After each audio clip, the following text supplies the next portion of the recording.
Right. What's the easiest way to make more money? Okay, but before we get there, let's just have a think about how the climate looks and the landscape. It is different. I think it started changing quite a lot since COVID. Then we've had these incredible price hikes that have come out of nowhere. In all the 35 years, I've never seen price increases in the way it's been. I don't know why, but there's not a lot we can do about it.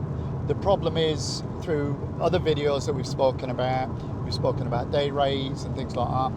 The day rates have never really changed. We're still pricing ourselves between that 150 and 250 bracket because everybody else in the market is, and there's not a lot we can do about that. But we kind of got two options. All right, we either put our prices up to sustain and run a profitable business, or we don't, and we go work for someone who is running a profitable business, and we get paid top dollar for being a really, really good decorator.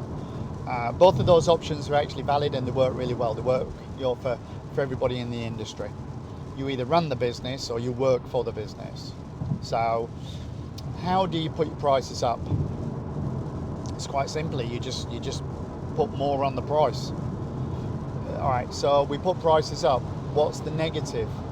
Well, the negative straight away is the fact that you don't get as many jobs. And the reason you're not getting many jobs is because you haven't got enough leads. It's a simple economics, supply and demand. I think most decorators that I speak to and most decorators out there have always had a good steady influx of work.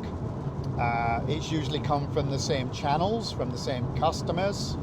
So everything on that level has the same element, which actually is price. Don't get me wrong, you can put your prices up to your customers, but only within accordance of what they would accept, not what you necessarily want to do. So we were told many years ago when we first started business, we took some advice from a local council business development opportunity.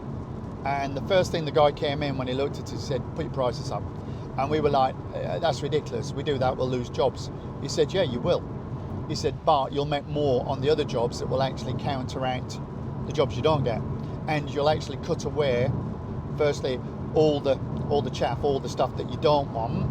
It will also make you very lean as a business operator to make sure that you now go out there and get the better customers with the better prices.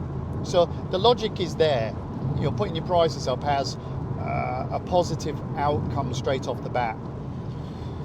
You feel like your worth is better. You are getting paid more for what you do. You are working for the key customers, your top customers, and you've got rid of some of the other customers. You are making more on those jobs to cover the jobs you're not getting. It is a psychological barrier, and it's quite a big one to get over. Put your prices up, that's it, okay. But there's one thing that we believe that you should do before that, and that's back to the economics. You need a bigger supply than the demand. Therefore, the one skill that you've got to add to your business, which is a skill that we've not utilised or even, I suppose, mastered yet, is that classic marketing word. Okay, you need more leads than you do jobs. Therefore, you can afford to have your conversion. And the simple question is, just ask yourself, all right, what is your conversion rate?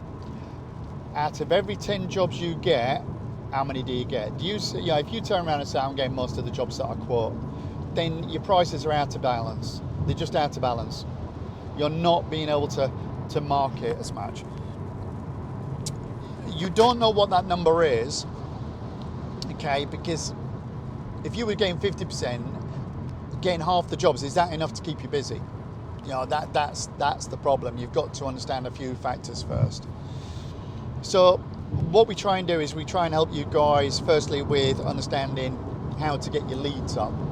Then when you've got more leads, you can then start putting your prices up. You can afford to lose some of the jobs you don't want, keep the jobs you do want, and replace with better jobs, full stop. It is always, we were talking to Liam, our son, he runs Kitchen Painting Network, and we were talking the difference probably within 12 months. He reckons he's pretty much doubled the price of a kitchen.